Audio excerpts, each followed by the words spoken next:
poor girl got into the millionaire CEO's car, thinking it was an Uber, and won his heart. Before we begin the story, leave a comment letting us know which city you're watching from.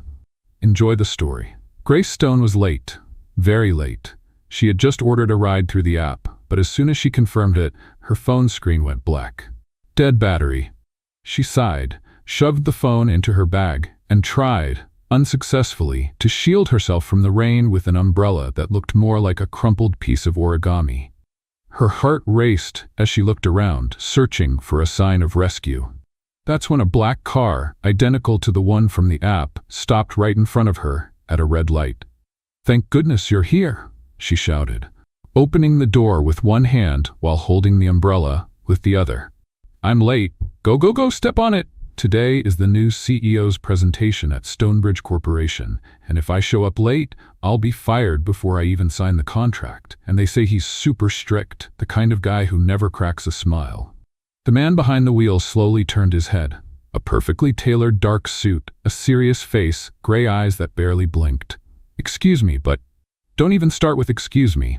I get it. Terrible traffic, red lights, GPS going in circles. But now, just go straight and turn right after the cafe with the French name.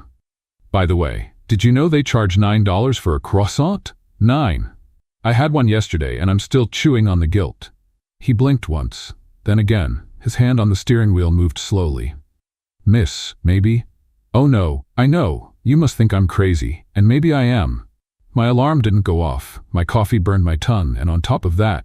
She paused dramatically and turned toward him, eyes wide. "I put on mismatched socks. Look at this." She lifted the hem of her pants slightly, revealing one sock with Christmas penguins and the other with Mexican tacos. The man took a deep breath. The light turned green, and he drove off. Grace sighed in relief and leaned back into the seat, finally letting her wet umbrella soak the car's carpet. "Thank you. You're a lifesaver. Or a very quiet Uber driver. Oh, and sorry for not confirming your name. My phone died on the way, but since you stopped right when I needed you, it had to be you. You know, this is fate. Like a romantic comedy, but without the romance. And without the comedy, although I mean..." She laughed to herself. The man at the wheel kept his eyes on the road, but the corners of his lips twitched. Barely noticeable, almost. "Are you always this quiet? The mysterious professional driver type? I like that, seriously. You must hear the craziest passenger stories. If I were you, I'd write a book. Memoirs of a silent Uber driver. Guaranteed bestseller." He glanced at her briefly as if questioning his own sanity. Then he turned back to the road. "And this car? Way too fancy. Not sure if anyone has told you, but... wow, smells like new leather and money. I feel rich just sitting here, which is good since I need to balance out that $9 croissant." The man remained silent. "You're a great listener. Has anyone ever told you that?" He didn't answer.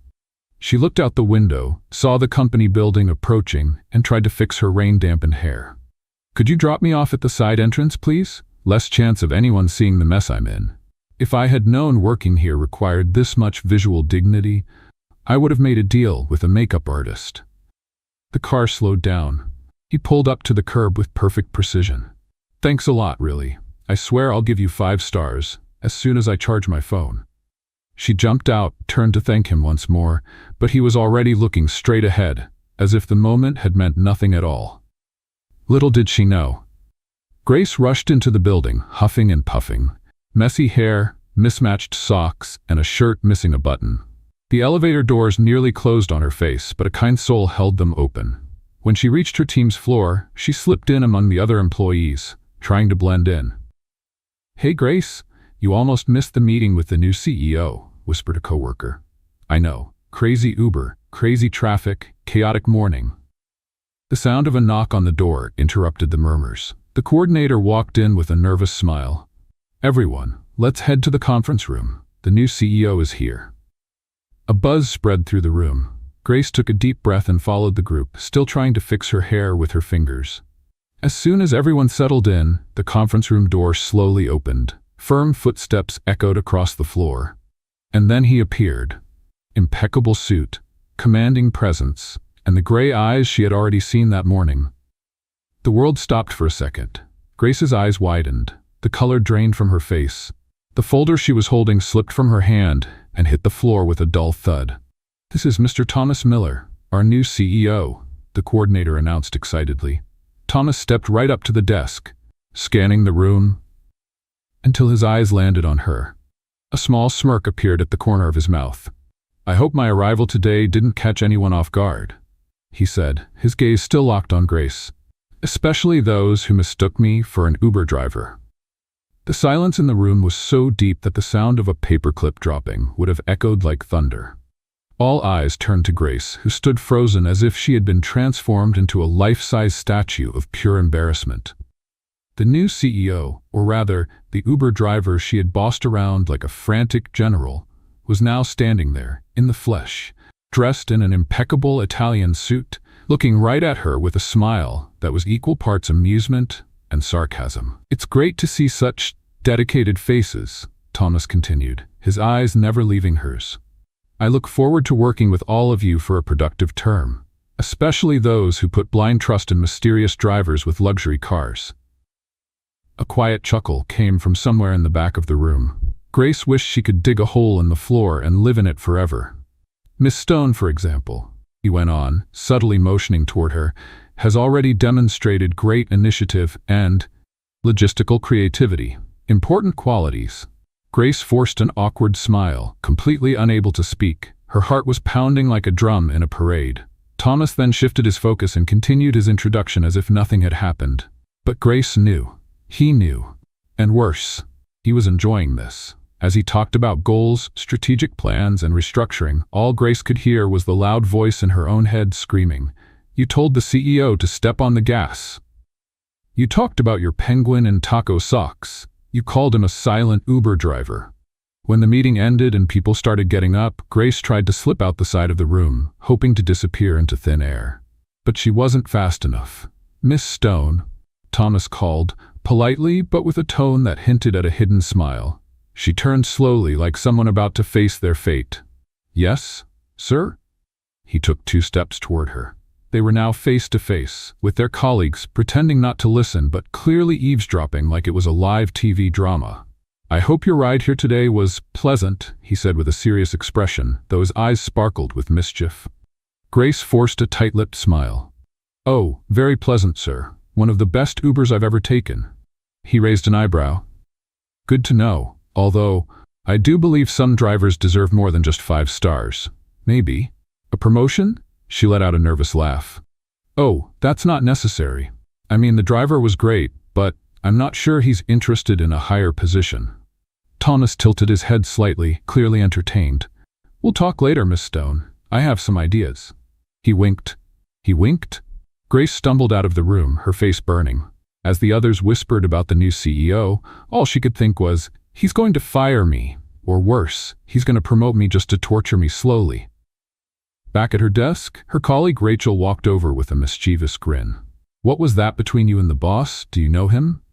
"No, I mean, yes, sort of. It's complicated. He looked at you like he's seen you before, like in a movie, a drama, with intense background music." "Rachel, if I tell you, promise you won't laugh?" Rachel's eyes widened. "Now I have to know." Grace looked around, leaned in, and whispered, "I got into his car thinking it was an Uber.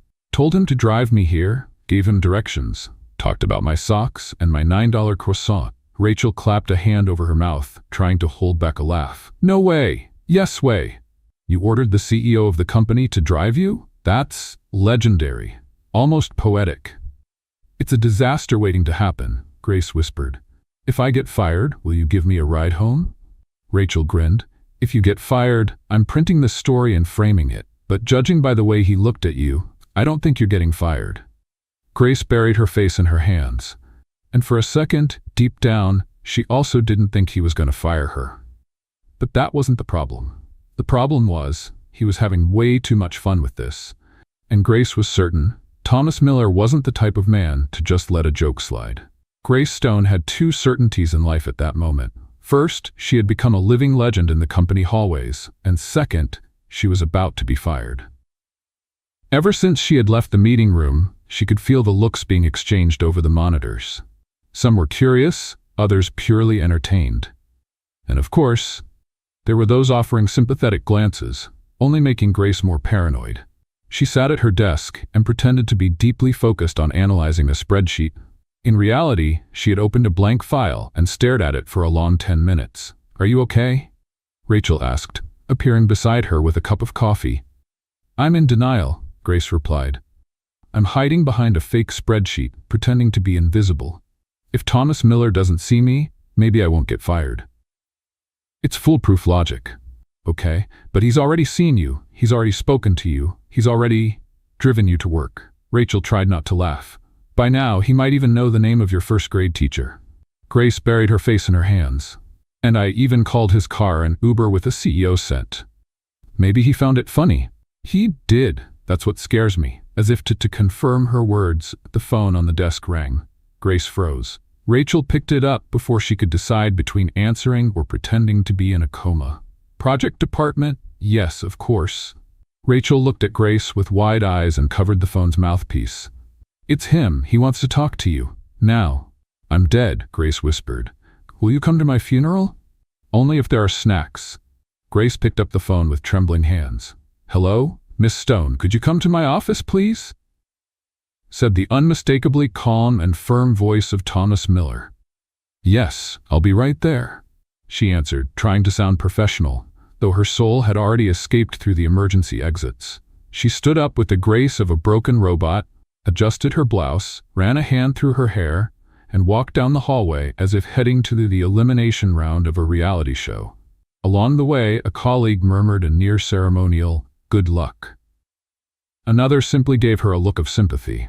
When she reached the CEO's office, the door was slightly open. She took a deep breath and knocked twice. "Come in," said the voice. Grace stepped in slowly. Thomas was standing near the window, hands in his pockets, looking out. "Mr. Miller, you called for me?" He turned around slowly, the same calm gaze, the same enigmatic expression, but now with a hint of amusement.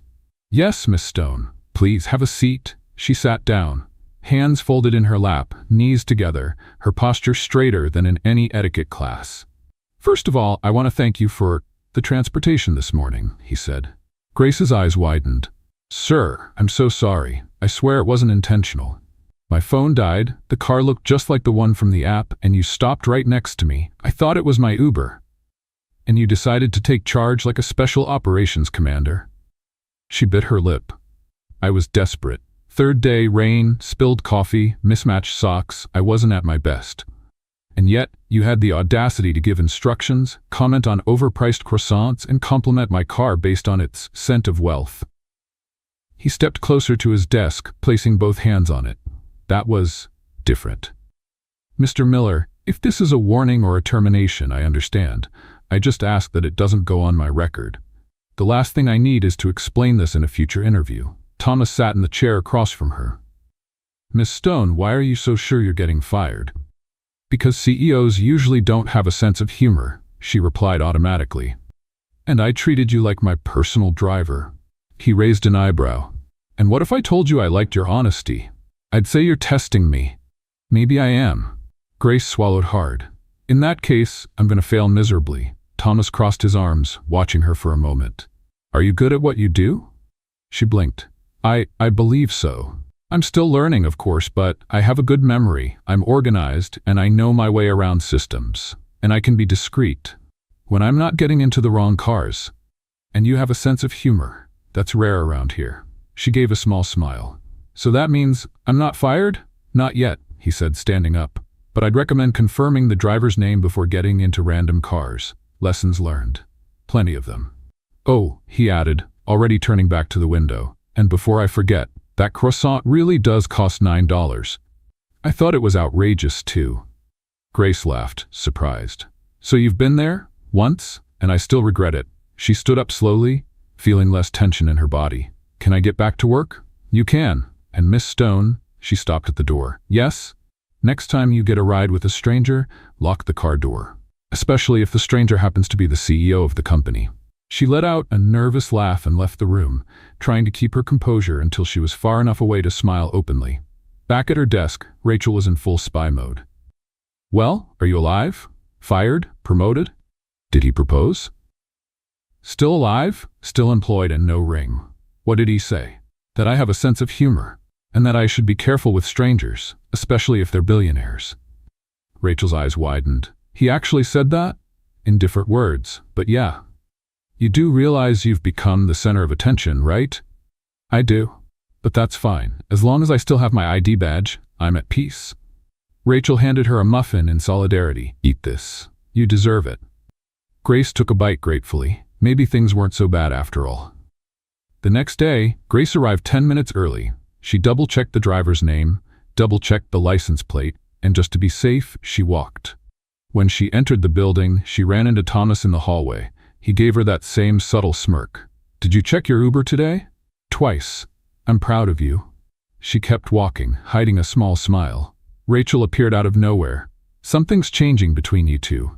Stop. Don't start. I'm just saying, this rom-com is writing itself. Grace rolled her eyes. But deep down, maybe she was starting to like it. The next morning, Grace walked into the office with the focus and discipline of a soldier on a secret mission. She had barely slept, dreamed she was driving a wagon full of $9 croissants, and woke up with one certainty: Thomas Miller was up to something. Good morning, Rachel, she said, way too tense for this early. Good morning? You sound like you're about to take an astronaut entrance exam. I'm preparing for the worst. Thomas Miller complimented me yesterday. That's never just a compliment. It's a trap, a storm warning. Rachel laughed over her coffee. You're overreacting. Maybe he just, I don't know, likes you. Grace raised an eyebrow. He's a CEO. He doesn't like people. He categorizes, evaluates, and reorganizes them like files on a computer. Okay, but did you notice the way he smiled when he mentioned the croissant? Yes, like someone who has already decided my fate, and that fate is getting roped into some crazy plan just because I said too much in a car that wasn't even mine. Before Rachel could respond, her desk phone rang. She picked up. Yes, oh sure, yes, she's here. She covered the receiver and whispered, CEO's office, now. Grace felt her knees go weak. See, it's happening, she said, standing up like someone heading for execution. Take your coffee mug, just in case it's an emotional trap and he offers you coffee. Thomas was seated at his desk when she walked in, looking relaxed, focused on his tablet. Mr. Miller, you asked for me? Ah, Miss Stone. Yes, please have a seat. She sat down, adjusting her skirt with a nervous habit she couldn't shake. I need your help with something specific, he said, setting the tablet down. We're hosting a group of investors on Friday. I need someone to go through the entire floor with the maintenance team beforehand. Check the lighting, make sure the coffee is working. Printers, small details no one notices until they go wrong. Of course, I can pass that along to the maintenance team. No, I want you to oversee it, personally. Grace blinked. Me? But sir, isn't this something management should? Exactly. That's why I picked you. I need sharp eyes. You notice things that are out of place, like when you get into a stranger's car, for example. Grace narrowed her eyes. This is some kind of subtle punishment, isn't it? I prefer to call it a trust exercise. This is sounding dangerously like Mission Impossible. And I hope you accept it. She sighed. Fine, I'll do it, but I'll need a map, a flashlight, and maybe a therapist afterward. Excellent. Start on the 10th floor. The maintenance team is waiting for you. Grace stood up, but before she could leave, he added, Oh, and don't forget to test the coffee machine. Nothing turns investors away like a lukewarm cappuccino. 3 hours later, Grace was on the 10th floor, holding a notepad, standing next to 2 maintenance workers, a roll of duct tape, and now sporting a white paint stain on her blouse. This is starting to feel like one of those home makeover shows, she muttered, jotting down, flickering light, urgent replacement. Miss Grace, one of the technicians called. The printer in room B is jammed again. It said it was going to spit out paper, but it just groaned. I'm on it. But if it spits paper in my face, I'm suing the machine. When she got to the room, she smacked the side of the printer 3 times. Nothing. All right, time for the traditional protocol, she said, then crouched down and pulled out the paper tray with the expertise of someone who had suffered through this before. And suddenly, Grace. Rachel's voice rang out from the doorway. Grace hit her head on the printer panel. Ow, what? Thomas is coming down. He wants to see the progress. Of course, he does. Reality show style CEO always shows up right in the middle of chaos. Minutes later, Thomas walked onto the floor. And there was Grace, her head halfway inside a printer, a smudge of ink on her cheek, and her blouse stuck in one of the trays. "Need some help?" he asked, trying not to laugh. "I need a new life," she replied. "Not moving." Or a rescue team specialized in killer printers. He took 2 steps forward and carefully pulled her blouse free. Grace stood up, trying to maintain what little dignity she had left. "Everything under control here?" he asked. "Well, aside from the fact that the machine attacked me, the coffee on the 9th floor is weaker than rainwater, and the reception carpet smells like a damp closet, everything's perfect." Thomas smiled. "I like your honesty, even if it is brutal. I call it dramatic efficiency." He glanced over some of her notes. "Well done. Keep up the good work. You're doing better than I expected." Was that a compliment or another joke? I'm still deciding. The next day, Grace returned to her desk, thinking she could finally breathe. But there was an envelope waiting for her. She opened it. Inside was a handwritten note. "Grace, we need you to review the annual financial report. Apparently, it disappeared from the digital folder. I'm counting on you, Thomas." Her eyes widened. "He wants me to review the annual financial report?" she asked, stunned. Rachel's eyes widened too. "That's like a top-secret mission on hard mode. If you mess up a single number, the company implodes. And if I get it right, he'll throw another impossible challenge at me. I think Mr. Miller is testing your limits." "He's testing my sanity." She took a deep breath and got to work. 3 hours later, she had corrected inconsistencies, standardized graphs, and discovered that someone had included a budget line for chocolate expenses under company costs. "This is an amusement park for accountants," she muttered, her eyes burning. In the afternoon, Thomas appeared beside her desk, silent, like a ninja in a suit. "So, survived the report?" "Barely, but I've lost faith in humanity. Someone's been spending company money on chocolates." "Good. Can you come to my office?" Grace got up and followed him. She was already getting used to these periodic visits to the CEO's lair. "What did you think of the report?" he asked as they sat down. "There are numbers that look completely made up, hidden expenses, and spreadsheets more disorganized than my sock drawer." "I agree. And now, thanks to you, we're going to reorganize everything. I want you to join the next financial department meetings." Her eyes widened. "You want me to attend the finance meetings?" "I want you there. You don't have to speak, just observe. But I expect your reports at the end of each week." "Is this a promotion?" "Not yet. It's an evaluation." "More tests?" "Trust, Miss Stone, is built over time." She smiled, tired but strangely satisfied. "For the record, I'm still waiting for my rating on the croissant report. 5 stars, and an extra pair of penguin socks." By the end of the week, Grace was exhausted, but she felt something unusual, a strange sense of satisfaction at surviving Thomas's trials. Rachel noticed. "You're enjoying this." "Enjoying what?" "These mystery CEO tests. You keep complaining, but you're more energized than ever." "I am not." "Yes, you are, and I'll tell you why. You like the challenge, and even more, you like him." Grace nearly dropped her coffee. "Like him?" "Rachel, he's my boss." "Yes, your mysterious, sarcastic, handsome boss who now personally calls on you for everything." Grace stayed silent. Maybe Rachel was right. Maybe this so-called punishment wasn't a punishment at all. Maybe it was just the beginning. It was an ordinary Tuesday for everyone except Grace Stone. For her, nothing had been ordinary since the day she mistook the company's CEO for a rideshare driver. Since then, her life had become a mix of cryptic spreadsheets, disguised tests, and glances she couldn't quite decipher. Were they judgment or corporate flirtation? That morning, Grace was reviewing reports at the reception of the company's annual event, where Thomas had told her, with a small smirk, to observe and stay available. A vague instruction, with the potential to turn into either a corporate strategy meeting or the plot of a dramatic soap opera. "Stay available," she muttered to herself. Translation: stand here, look useful, but don't touch anything, and smile with your mouth, but not with your eyes. The lobby was bustling. A large backdrop with the company logo decorated the space, while rows of neatly arranged chairs waited for guests. Journalists, photographers, and an elegant buffet serving mini sandwiches with fancy French names that no one could pronounce filled the room. Rachel walked past her, holding a glass of juice. "Everything under control?" "Perfectly fine," Grace replied with a forced smile. "I'm the most decorative person at this event." I'm even considering positioning myself like an ornamental plant. Keep an eye on the reporters. One of them is from a big magazine.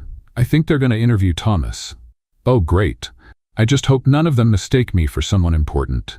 I can barely operate a printer. Rachel walked away, and seconds later, a well-dressed man with a microphone in hand and a rushed expression approached Grace. You work for the company, right? Yes, I'm administrative support. Perfect. I'm short on time. I need a quick statement for today's article. Can you answer a few questions? Just a couple, I promise. Grace blinked. Me? But I'm just… Great, we're already recording, he said, subtly gesturing toward the camera behind him. Your name? Grace Stone. Grace, what do you think of the company's new CEO, Thomas Miller? What's it like working with him? Grace froze for a second. Then she remembered the past week. Reports, secret missions, the murderous printer, the $9 croissant, and of course, Thomas himself, looking at her with that knowing smirk that said, I know everything you've done. She smiled. Well, he's intense, mysterious, a little intimidating, if I'm allowed to say that. She chuckled. But he also has a sense of humor, the kind you only notice after you've already fallen for the joke. The reporter looked pleased. Great, and what do employees think of him? There are rumors that he's too demanding. Demanding? Absolutely. He demands more coffee than a cafe and more reports than an audit. But honestly, he makes it work. The company feels different since he arrived. More alive, more fast-paced, more unpredictable. Any memorable moments with him? Grace almost said. That time I got into his car thinking it was an Uber, but she held back. Well, let's just say he's the kind of person who surprises you. When you think you're about to be fired, he gives you a challenge. And when you think you're going to fail, he already expected you to figure it out. Fantastic. This will make a great piece. Thanks. He rushed off before Grace could even process what had just happened. She looked at the still recording camera and murmured, Wait, was that an official interview? The camera shut off. Too late. Hours later, Grace was back at her desk, trying to ignore the knot of anxiety in her stomach. The event went smoothly. Thomas didn't show up in the lobby again, and no one mentioned the interview. She even thought that, with some luck, maybe the article wouldn't get published. But the next day, that hope died. Rachel came sprinting down the hall with a tablet in hand. Grace, you're on the Business Leaders in Focus website. There's a video of your interview. What? Grace jumped out of her chair. It's on the front page. Look at this. Rachel hit play. On the screen, there she was. The sleek event backdrop behind her, the fancy mini sandwiches in the background, and the face of someone who thought she was just chatting with a friendly reporter. The headline read, Employee Reveals Secrets of Diamond Enterprises' Mysterious New CEO. Secrets? I just said he's demanding, and that he intimidates people, and that he has hidden humor, and that you almost got fired but turned it into a challenge. Oh no. Rachel could barely breathe from laughing. There are even comments. Look at this one. I want a mysterious CEO in my life too. And this one, she's hilarious. Let her host the company's channel. Grace buried her face in her hands. I'm getting fired, for real this time. I brought this on myself. At that exact moment, the phone rang. Rachel answered. She stopped laughing immediately. It's him. He wants to see you. Now. Grace froze. Rachel, if I don't come back, take care of my filing cabinet and my sticky notes. They're my legacy. She knocked on the door. Thomas responded with a short, firm, come in. He was sitting at his desk watching the exact video of the interview. He paused it as soon as she walked in. Mr. Miller, I swear on everything sacred that I had no idea that was an official interview. I thought it was just a casual question, like, what's your favorite juice? And before I knew it, I was already talking. Thomas kept a serious expression. He needs more coffee than a coffee shop, he recited. True, I buy two just to make sure I have one for myself. More reports than an audit? Well, technically, also true. Intimidating, but with a sense of humor. Okay, that one I actually thought was a compliment. Thomas leaned forward. Grace, do you have any idea what you've done? Her eyes widened. Was it that bad? He stayed silent for 3 seconds. Then he sighed. It was a success. She blinked. Excuse me? The video went viral. HR has already received dozens of resumes with the subject line, I want to work with the mysterious CEO. You're joking. I haven't mastered that skill yet, but I'm considering it. Grace didn't know whether to sit down, cry, or say thank you. So, I'm not fired? On the contrary, the marketing team wants you in a few internal videos. Me? Why? You're spontaneous, funny, and human. That's the image the company wants now. She placed a hand on her chest. Mr. Miller, with all due respect, is this company okay? No, but it's better with you here. Grace choked on her own breath. That was kind, really. I wasn't expecting that. Don't expect too much from me, Stone. Remember, I'm still the mysterious CEO. Mysterious, sure. But now, you're also an internet star. Welcome to the age of memes. For the first time in a long while, Thomas smiled. A real smile. Get back to work. Oh, and congratulations on the interview. Thank you. I'll try not to give any more by accident. Please. She stood up to leave. Just before she reached the door, he called her again. Grace? Yes? You looked good in the video. You're not just spontaneous, you're captivating. She froze for half a second. Then she smiled. Thank you, Mr. Miller. You're surprising too. And she walked out. This time, without tripping. Ever since the viral video, Grace Stone felt like she was wearing an invisible badge that said, "The Interview Girl." It was as if the entire company, previously indifferent to her temporary presence, suddenly knew her name, her face, her voice, and the croissant joke. You're famous, Rachel commented, popping a grape into her mouth while flipping through the company's internal bulletin board, where someone had already pinned a screenshot of the interview with the caption, "More coffee than a coffee shop." Famous? I'm a walking GIF, Grace replied, sitting down. A coworker asked me for an autograph today, on a sugar packet. That's the price of fame. At least you didn't get fired. Not yet, but I'm sure Thomas is up to something. He looked at me this morning like he was about to send an email titled, "Let's talk." Rachel swallowed the grape with difficulty. Well, I heard a rumor that there's an investor dinner tomorrow night. Something important, and the CEO needs someone to accompany him because, let's just say there's a certain investor who's more interested in him than in the company's stocks. Grace blinked. Wait, he's bringing a date as a strategy? Exactly. And guess who's the top candidate? Grace's eyes widened. No, he wouldn't. He might. He wants to. That's crazy. Rachel shrugged. And the dinner's called Night of Strategic Connections. Sounds like a dating app, but it's real. Before they could speculate further, the desk phone rang. I already know, Grace muttered. I'll pick up and he'll say, Miss Stone, I have an unexpected invitation for you. Then he'll wink over the phone and hang up. Rachel laughed. Or he'll just send an RSVP link and say, be there. Grace picked up. Projects Department, Grace speaking. Pause. Yes, sir. Of course, I'm on my way. She hung up and turned to Rachel. I hate being right. In Thomas Miller's office, Grace walked in with careful steps. She already expected something unusual. Another test. Another trap disguised as a task. But nothing prepared her for what she heard. Miss Stone, I'd like you to accompany me to a dinner with investors tomorrow night. Grace blinked. Twice. What? I need someone who has at least some knowledge of the company's internal departments, who knows how to behave in public, and he studied her with that analytical look, who can improvise well in awkward situations. Awkward situations like mistaking a CEO for an Uber driver? Exactly. Grace sat down trying to process. Sorry, sir, but why me? Because I trust you.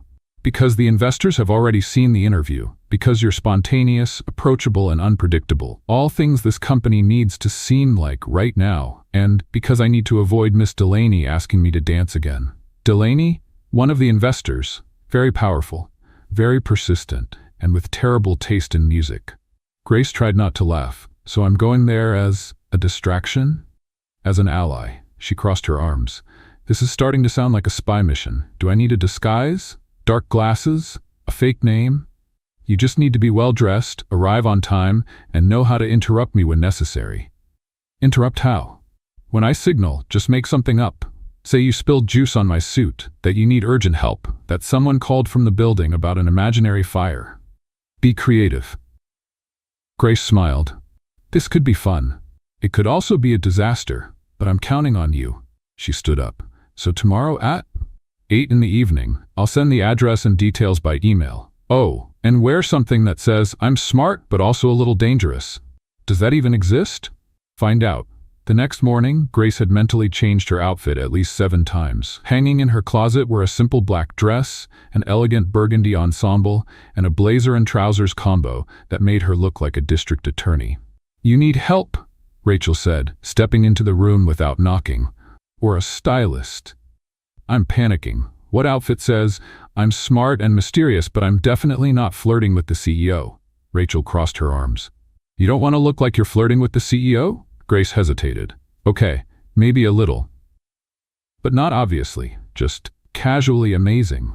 The burgundy dress, trust me, and wear those heels that give you 5% more confidence and 10% more pain." Grace nodded. At 7:58 p.m. she arrived at the address Thomas had sent. It was an upscale restaurant with dim lighting, soft music, and waiters who seemed professionally trained in absolute silence. As she stepped out of the car, the evening breeze hit her face. She walked inside, and there he was, Thomas Miller, in a dark gray suit, his hair perfectly styled, his expression serious, and a slight smile when he saw her. "You're right on time. I got here 15 minutes early and just circled the block." "Battle strategy?" "Nervous strategy." Thomas offered his arm and led her to the table. They sat down. Grace glanced around. "Target in 3, 2, 1, Thomas murmured. And just like that, Miss Delaney appeared. A striking red dress, strong perfume, and a feline smile. "Thomas, darling," she said, placing her hands on his shoulders. "I've missed you." Thomas stood politely. "Delaney, nice to see you again. This is Grace Stone, my special assistant for integration affairs." Grace extended her hand with a smile. "Nice to meet you." Delaney shook her hand, giving her a slow once-over. "How interesting. Have you two been working together long?" "Since the $9 croissant," Grace replied with a grin. Delaney frowned. Thomas cleared his throat. "Grace is very efficient. She's been a key part of our new approach." "The new approach seems younger," Delaney commented, smoothing her hair. Grace smiled, young, bold, and with themed socks. Thomas nearly choked on his water. The dinner continued with polite conversation, strategic laughs, and a few passive-aggressive comments from Delaney. Every time she pushed, Thomas would glance at Grace, and she would respond with an immediate excuse. "Mr. Miller, your tie looks crooked." "Mr. Miller, the restaurant manager wants to know if you prefer a window seat." "Mr. Miller, we need to check that urgent report on people who interfere with formal dinners." By the time dessert arrived, Delaney had lost interest. When she finally left, Thomas exhaled. "You were perfect. I'm an improvisation machine, but I'm going to charge for this. 1 full week with no surprise reports. Negotiable. And a $9 croissant." "Now you're pushing it." They laughed. On the way out, Thomas walked Grace to her car. For a moment, they stood in silence. "Thank you for tonight, Grace. It was fun and challenging and stressful, a full package. You have that effect, a mix of chaos and solutions. And you're the hardest CEO to figure out that I've ever met. Keep trying." She opened her car door, but before getting in, he said, "Grace?" She turned. "Yes? You look dangerous tonight," she smiled, "and you almost looked human." He tilted his head. "Good night, Miss Stone." "Good night, Mr. Miller." And with that, she got into her car, her heart beating slightly off rhythm. The morning after the investors' dinner, Grace Stone arrived at the company trying to go unnoticed. Given the last few days, that was an impossible mission. She was already the girl from the viral video, the $9 croissant girl, the accidental interview girl, and now, according to HR rumors, possibly the CEO's new gala companion. Rachel was waiting for her with a coffee and a mischievous smile. "So, Agent Stone, was the mission successful?" "Completed, and with no casualties. But these high heels left me with permanent damage. I saw you leaving the restaurant with him, arm in arm, at night." "The moon was shining, Grace." "Rachel, it was just proper manners. The moon had nothing to do with it." And the burgundy dress was also just protocol?" Grace rolled her eyes.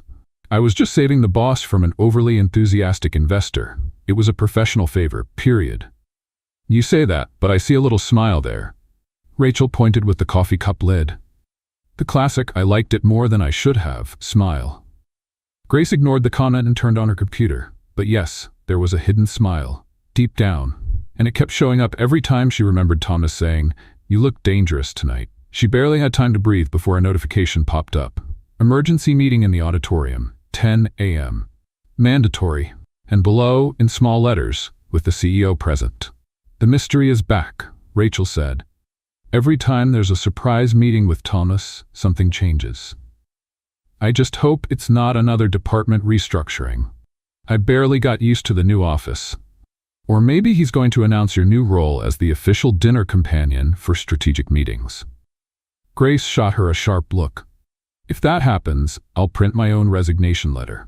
The auditorium was packed. Employees took their seats in neat rows, whispering about what the meeting could be about. Grace tried to find a discreet spot in the back, but Rachel pulled her into the third row.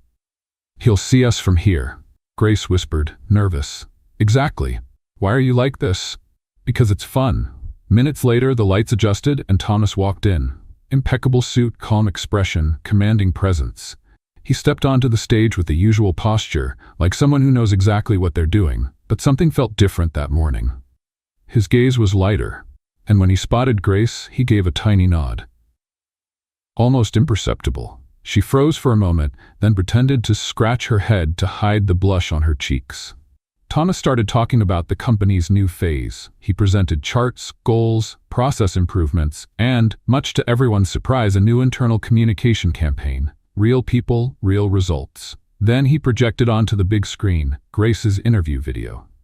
Oh no, she sank into her chair. "I'm going straight to limbo after this." The video played in full.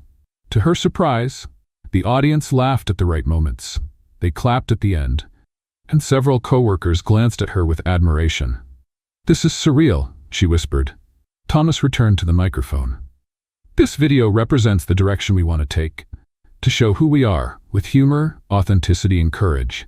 And for that, I'd like to personally thank Miss Grace Stone, who, without knowing it, set the perfect tone for what we're building." The audience applauded. Grace wanted to turn into mist and disappear. "Please, Grace, come up here," he added. "No, no, no," she whispered, but Rachel was already pushing her into the aisle. She walked up to the stage with shaky legs. Thomas extended his hand, and she shook it with a nervous smile. "Would you like to say a few words?" he asked, handing her the microphone. Grace took it as if it were a hot potato. "Hi, I really just wanted to get an Uber and make it to work without getting fired. I didn't expect to end up in a video, much less on a giant screen, much less here." The audience laughed. But if there's one thing I've learned, it's that sometimes you get into the wrong car and end up on the right path. More applause. Even Thomas looked a little surprised at her words. She quickly handed back the microphone and stepped off the stage before she could mess up. But the universe, as always, had other plans. As she stepped down, she tripped on her heel. She didn't fall completely, but it was enough to let out a little yelp, lose her balance, and grab onto the first thing within reach, a decorative plant stand which toppled over with her. The pot hit the ground and shattered. The room fell silent. Still on her knees, surrounded by pieces of ceramic, Grace looked up at the audience with an awkward smile.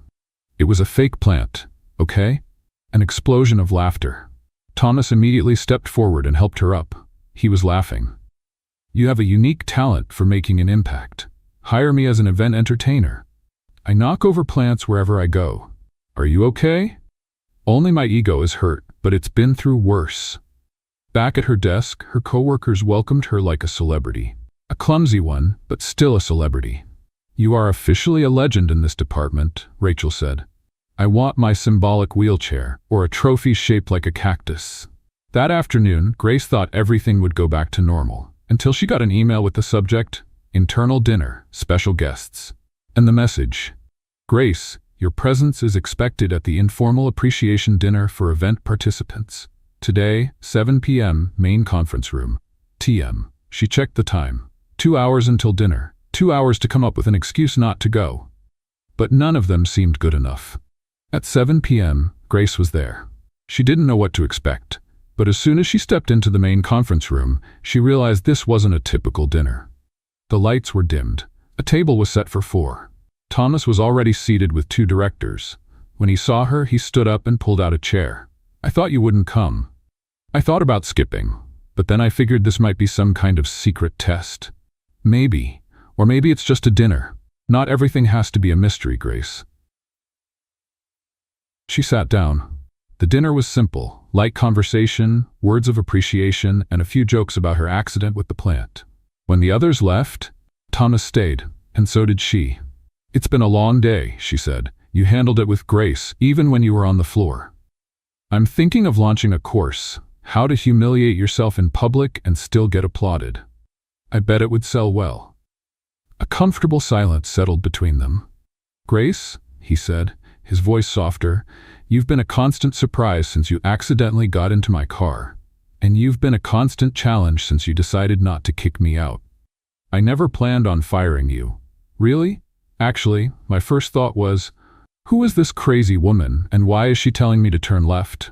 Grace laughed. "Fair enough. But then, you made me laugh, and that doesn't happen often, almost never." She bit her lip, trying to hide a smile. "Have you always been like this?" "Like what?" "Mysterious, observant, silently sarcastic." "Maybe, but lately I feel different." "Because of me?" He met her eyes. "A little, yes." Grace didn't know what to say. He continued, "We don't know where this is going, but I like the idea of finding out." She smiled, feeling her heart race. "As long as it's not in a black car stuck at a red light." He chuckled. "I promise, next time, I'll let you drive." "Terrible idea. Best one so far." They sat there for a while longer, unhurried. And for the first time in weeks, Grace didn't feel lost. That morning, Grace Stone knew something was off the moment she walked into the office. There was a strange, almost solemn silence in the air. The kind that comes before something important or disastrous. As she passed the reception desk, she saw two security guards whispering. In the elevator, one employee murmured to another, "He's different today." Different how? Less cold, more lethal. On the team's floor, Rachel was already waiting for Grace, eyes wide. "You won't believe this," she said in a hushed tone. "Thomas is sick." "Sick?" Grace blinked. "Like, red nose and a blanket over his shoulders?" "I don't know, but he walked in with a tissue, refused coffee, and he's silent. More silent than usual, and he didn't even respond to the CFO's good morning." She froze mid-hallway. Grace's eyes widened. "Wait, he has a cold?" "Obviously. But you know how he is. He won't admit it. He'll deny it until the end. He'll probably say it's mild atmospheric congestion or a corporate respiratory adjustment." Grace sat down, trying to process the idea of Thomas Miller being human. "That explains last night's email," she muttered. "What email?" He sent one with the subject "Meeting plan changed," but all it said was "Meeting cancelled, new files attached. No good morning, no best regards. I thought it was a glitch, but now I get it. Real virus." Rachel laughed. "So what are you going to do?" "Nothing. He's an adult. He's a CEO. He has an empire. He can handle his own virus." But deep down, Grace knew she couldn't just ignore it. At noon, after finishing a report, she grabbed her bag, went down to the cafe in the lobby, and returned with a bag full of items. Ginger tea with lemon and honey, 2 chamomile tea bags, a bowl of chicken soup with vegetables, and a vitamin C bar that promises to restore your soul in 24 hours. Rachel watched, amused. "You said you wouldn't do anything, and now you look like the office wellness aunt." "I'm not taking care of you. I'm delivering. It's different." Grace knocked on Thomas's office door. No response. She knocked again. "Mr. Miller, it's Grace."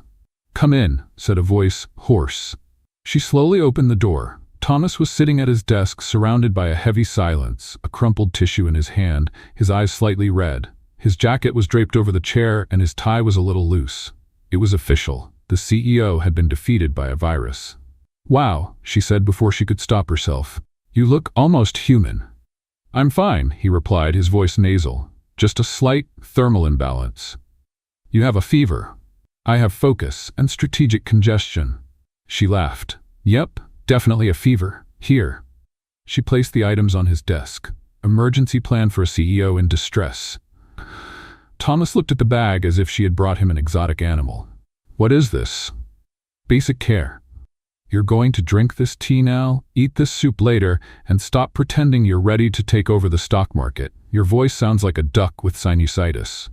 He raised an eyebrow, but couldn't hide his laughter, which quickly turned into a dry cough. Grace pulled up a chair and sat across from him. "Why are you even here? Everyone at your level just emails from home when they sneeze." "Because I don't take days off." "Because you're a robot." "Because the robot has deadlines." "And now the robot has a virus." Was that a pun? It was. And it was great. Thomas took a deep breath and looked at the tea. You didn't have to do this. I know. But you would have done it for me, probably, in your own weird way, swapping coffee for tea and spreadsheets for soup. He picked up the cup, took a sip, and grimaced. This is terrible. That means it's working. Silence. Thank you, he murmured after a few seconds. You're welcome. Throughout the afternoon, Grace made several trips to Thomas's office, bringing more tea, a thermometer, and trying to convince him to go home. If you collapse in here, HR is going to get blamed, she said. And honestly, I don't want to be the employee who watched the CEO pass out in the middle of a call with investors. I'm not going to pass out. Okay, but if you do, can I take over your schedule for a week? Not even with a high fever. Had to try. At the end of the day, she made one last attempt. All right, now I'm serious. You're pale. Your voice is in slow motion mode. Your eyes look like a baby panda that hasn't slept in 3 nights. Go home. Grace? Go home. He hesitated. Only if you leave me alone for a day. Negotiable. He stood up slowly. Grace grabbed his jacket and handed it to him. Straight to bed. No emails. No, I'll just review this one report. No, I'll take this time to reorganize the entire company budget. Are you giving me orders? I'm taking care of my daily source of challenges. If you stop, my life gets boring. Literally. Thomas gave a weak smile. You're impossible. And you're stubborn. A tie, then? I'll take it. The next morning, Grace arrived early. Earlier than ever. On her desk, there was a small box with her name on it. Inside a note. I disappeared for the day, as ordered. But don't think you've won. I'm just recharging for the next challenge, Thomas. Along with the note, a chocolate bar, and a keychain, shaped like a penguin holding a hockey stick. Grace laughed out loud, loud enough for Rachel to peek in. What's that? A veiled threat, in the form of affection. He's flirting with you. He's paying me back for my emergency plan. He got you a penguin keychain with a hockey stick. I mentioned it in the car, the day I got in, thinking it was my Uber. Rachel blinked. He remembered that? He remembered everything. She was quiet for a moment, then she carefully placed the keychain in her bag. And that day, as she organized the files, Grace realized something had changed. Not just between her and Thomas, but inside herself. She was no longer the temporary assistant tripping over her own nerves. She was someone with a voice, with confidence.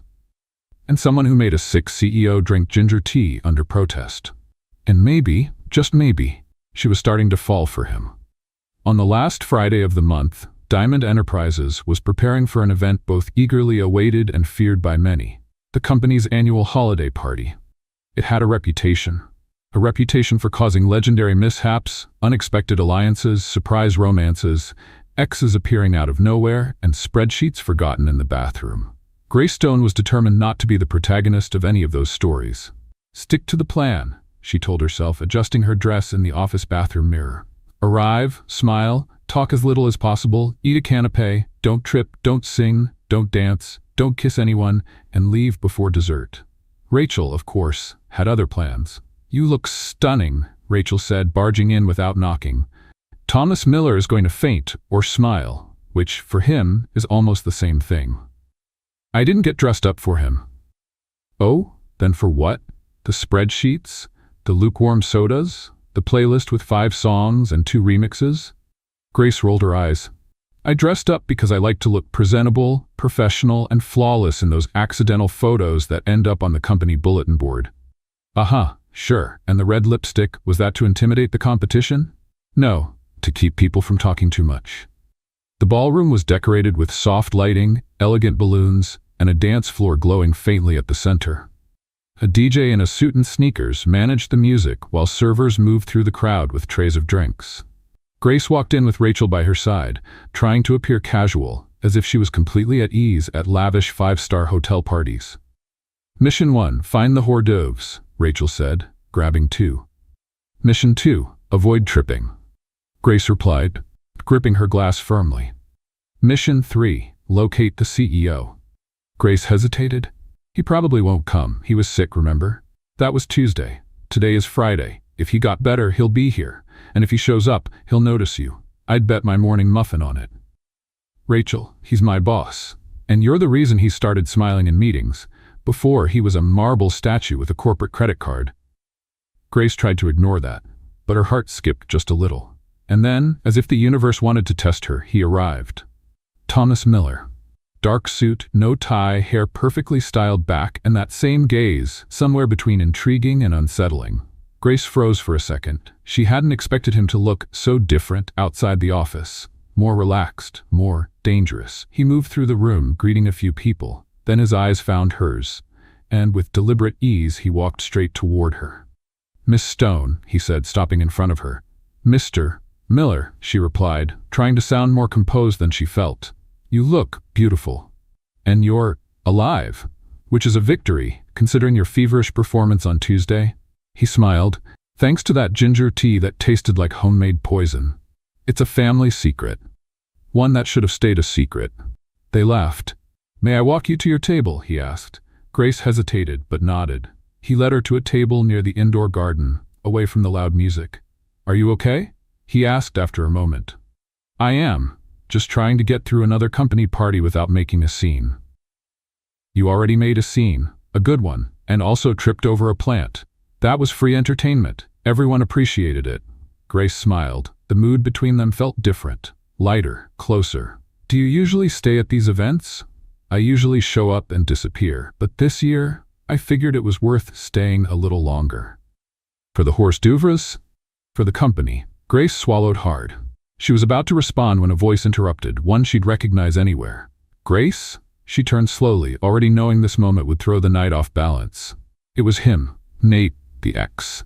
"What are you doing here?" Grace asked, surprised. "I was invited. I work with one of the investors. But, wow, you look incredible."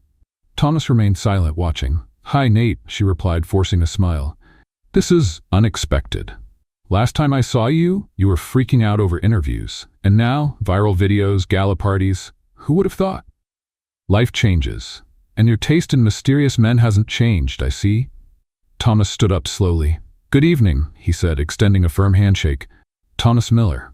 Nate looked visibly uncomfortable. "Oh, you're the CEO of the company where Grace works. And right now, I'm offering her company, something you apparently didn't do very well." Grace held her breath. Nate coughed. "Well, it was nice seeing you, Grace." "You too," she replied. Nate walked away. Thomas sat back down, his expression still serious. "I'm sorry about that," Grace said. "You don't have to be. Actually, now I understand a few things." "It doesn't matter." "I know."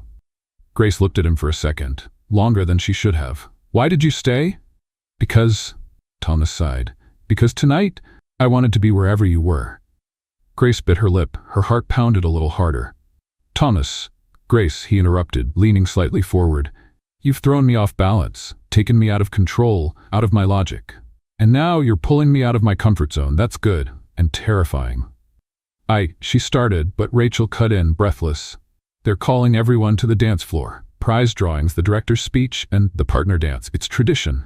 Grace looked at Thomas. "I don't dance very well, and I don't usually dance." He stood up, offering his hand. "But maybe today is an exception." She took his hand, and together they walked to the dance floor. The entire ballroom seemed to disappear. The lights softened, the music slowed. They started dancing, a bit hesitant at first, but soon they found the rhythm. "You know what's going to happen tomorrow, right?" she whispered. "Gossip, comments, edited photos on the HR board." "Exactly. And you know what else will happen?" "What?" "I'm going to ask you out. But not as the CEO. As Thomas." Grace smiled. "And I might say yes, but not as an employee, as Grace." The music played on, and they danced. In silence. With a kind of connection that can't be explained, only felt. In the days following the party, something changed. Grace could feel it, even though no one said anything out loud. It was as if a cold breeze had passed through the halls of Diamond Enterprises, leaving a certain emptiness in the air. Thomas Miller was distant. He still attended meetings, still answered emails with surgical precision, still walked with his usual impeccable posture. But there was an added silence, a subtle absence in his gaze. And with Grace in particular, that silence was deafening. He hadn't mentioned what happened on the dance floor, or the invitation he made, or the unspoken promise that had lingered between them. "He's avoiding me," Grace murmured to Rachel 2 days after the party. "Avoiding you? How?" He doesn't call me to talk. He doesn't stop by my desk anymore. And today, when we passed each other in the elevator, he said good morning, like I was the night janitor. Maybe he's in denial, confused, or maybe he regrets it. Rachel frowned. That doesn't sound like him. Thomas isn't the type to throw something out there and then run from it. He wasn't. Now he feels like someone else. A reprogrammed robot. On her computer screen, his name appeared in a formal email. Review attachments as agreed. Submit by Friday, TM. Nothing more. No jokes, no hidden messages, no virtual smiles. Grace replied with the same formality, feeling every keystroke like she was typing a goodbye she wasn't ready to accept. On the third day, she decided to confront him. She knocked on his office door. Twice. Come in, came his usual voice, just quieter. She stepped in, holding a folder. He was seated, navy blue suit, eyes fixed on his laptop screen. He didn't even stand up. I brought the project department's report. I finished ahead of schedule, as you requested. Great, you can leave it on the desk. Grace hesitated but placed the folder down. Thomas, she said, deliberately breaking the formality. He looked up, but only for a second. Mr. Miller, he corrected, emotionless. That hurt more than any cold email. What's going on? She asked. Was the company party some kind of mass delusion? Did the dance not happen? Did you not ask me out? It was a moment outside protocol, he replied, his voice calm. And maybe I crossed lines I shouldn't have. Are you saying you regret it? Silence. Grace took a deep breath. I see. She took a step back but paused at the door. You know the problem with moments outside protocol, Thomas? They stay with you. And when you pretend they never happened, the other person is left trying to erase something that's already part of their memory. He said nothing, and Grace walked out. That night, at home, she thought about everything. The dance, his words, the connection, and as much as it hurt, she knew she had to stop waiting. He was the CEO, she was temporary, and now it was as if everything had reset to square one. Or worse. The next morning, when she arrived at work, there was an envelope on her desk. She recognized the handwriting instantly. Inside, just one sheet of paper. Grace, if I seem distant, it's because I'm trying to protect what's left of my rationality. You threw me off balance, made me laugh on hard days, reminded me that real people exist. But I'm the kind of person who ruins what he touches. And you deserve everything that's light, everything I still don't know how to be, TM. Grace held the letter for a few seconds. Then she carefully put it away and got to work. But now something in her had changed too. The days that followed were quiet. Grace did her job with almost robotic efficiency. She answered emails with flawless punctuation and met deadlines with surgical precision. But inside, everything was a mess. Thomas's letter remained folded inside her bag, like a wound that hadn't yet turned into a scar. She didn't tell Rachel. She didn't cry in the bathroom. She didn't disappear. But she also couldn't laugh the way she used to. Deep down, she knew the distance wasn't out of cruelty. It was fear. He was trying to protect something, or someone. But even so, it hurt.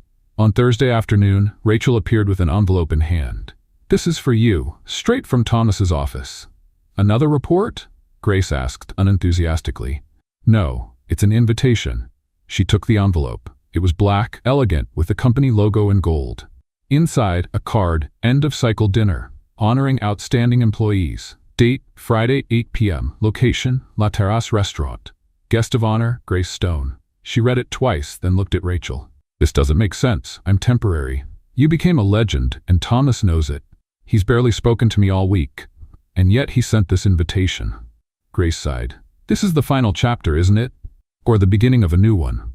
On Friday, La Terrace was immaculate. An intimate dining hall, golden lights, and a small stage for speeches. Grace arrived in a simple but elegant dress, and with a tight knot in her chest. She didn't know what to expect. She didn't know if Thomas would talk to her, or if he would ignore her presence once again. As she entered, everyone smiled, waved, and made kind comments. It was strange being the center of attention when all she wanted was to go unnoticed. Rachel guided her to a table off to the side. He's not here yet, she said. Maybe he won't come. Maybe he's waiting for the right moment. Minutes later, the host took the stage and opened the event. There were speeches, words of gratitude, small tributes, and then her name was announced. Tonight, we want to give special thanks to someone who reminded us of the importance of authenticity. A temporary employee who became the face of a campaign, a symbol of courage, and, of course, the protagonist of one of the best stories in our company. Grace walked onto the stage to applause. She took the microphone with trembling hands.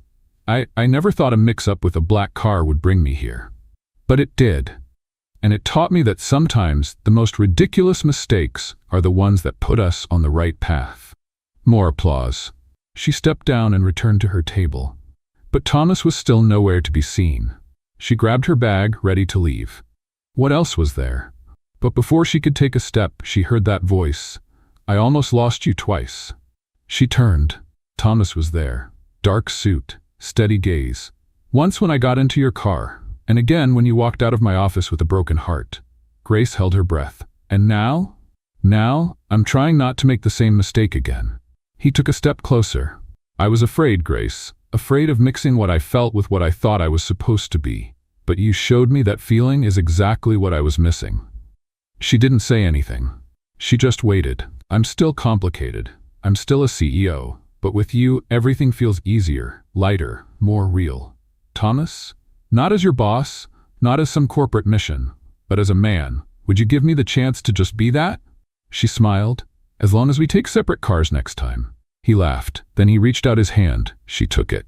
And that night, between applause, smiles, and memories of the most improbable twist of fate, Grace Stone chose to stay. 2 months had passed since the company dinner. 2 months since the reunion, the heartfelt confession, the touch of their hands, and everything that came after. Thomas and Grace decided to take things as simply as possible, or at least as simple as dating the city's most watched CEO could be. At first, it was strange. The whispers in the hallways, the looks from coworkers, the emails that arrived with hidden emojis. But they faced it together, the way they had faced everything so far. With sarcasm, patience, and laughter. Their relationship was a daily romantic comedy. There were debates about the right way to put the toilet paper roll, bets on who would make breakfast, and Grace imitating Thomas reading emails out loud in a stiff British robot voice. And then came an ordinary Friday. Or so it seemed. Grace had just left a meeting when she received a message from Thomas. Come up to the rooftop. I need to show you something. She figured it was just another one of his crazy ideas. Maybe a new company event, a new campaign, or even just an excuse to eat overpriced croissants. But when she got to the rooftop, she saw something completely different. Delicate string lights swayed gently in the breeze. A table sat at the center, holding 2 glasses, scattered flower petals, and soft music playing in the background. Thomas was there, waiting, dressed in a gray suit with a calm expression. What is this? She asked, suspicious, her heart already racing. A break from routine, a moment outside the usual script. She stepped closer, curious, trying to figure out where this was going. Thomas took her hands. Grace, I got into a black car that day thinking it would be just another ordinary ride. But then you got in too, and turned my world upside down. She laughed. You turned my world upside down too, remember? I remember everything, from your penguin sock with a hockey stick to the way you made me laugh when no one else could. He knelt down. Grace froze. Thomas? He pulled a small box from his pocket. I'm complicated, unpredictable, sometimes a little hard to deal with, but with you, everything makes sense. You're my balance, my good kind of chaos, my favorite unexpected twist. He opened the box, a simple, elegant ring with a small stone that seemed made just for her. Grace Stone, will you spend the rest of your life laughing at my spreadsheets, getting into the wrong cars, and making the impossible feel like routine? Will you marry me? She covered her mouth, overwhelmed. Yes, yes, Thomas, 1,000 times yes. He slipped the ring onto her finger, and she pulled him into a hug, laughing, crying, and trembling all at once. You are truly impossible, she said through tears. And now, I'm officially your impossible, he replied, kissing her forehead. The wedding took place just weeks later, on the same rooftop where he had proposed. No grand ballrooms, no red carpets, just something intimate, joyful, and completely them. The invitations read, if you laugh, you're in the right spirit. If you trip, you're welcome to stay. And if you get into the wrong car, you've understood the theme. Rachel was the most emotional maid of honor in history. She cried before the ceremony even started. Thomas wore a light blue suit with a pocket square discreetly embroidered with a tiny penguin and a hockey stick. A quiet tribute to that first day. Grace appeared in a light, flowing dress with pearl buttons and a smile so genuine it outshined any decoration. When she walked down the aisle, Thomas could barely breathe. "You look incredible," he said, voice thick with emotion. "And you look nervous. Are you going to faint? Maybe?" The ceremony was filled with heartfelt, humorous vows. "I promise to listen when you say you're right," Thomas said, "and I promise to pretend to be surprised when you finally admit it," she replied. When they kissed, the guests cheered, clapped, and one of Rachel's uncles accidentally released confetti too early, making everyone laugh. The reception was a mix of dancing, hugs, and inside jokes. Grace and Thomas danced to the same song from the company party. But this time, no exes, no whispers, no worrying about who was watching. Just them. Complete. Imperfect. Real. At the end of the night, as guests said their goodbyes and the music faded, Thomas took Grace's hand and led her to a quiet spot under the rooftop lights. "To think it all started with you yelling, 'Go, go, go, speed up,' and you saying, 'Sorry, but—'" They laughed. "If I had told you I wasn't the Uber that day, we would have missed all of this." He kissed her, slowly, certainly. And that night, with the distant hum of the city, the flickering rooftop lights, and the memories of the journey that had brought them here, they knew. They had found in each other something they never even realized they needed. What did you think of Thomas and Grace's story? Share your thoughts in the comments. On a scale from 0 to 10, how would you rate this story? Subscribe to the channel and turn on notifications to follow all our stories, and don't forget to check out more emotional stories by clicking here on the end screen.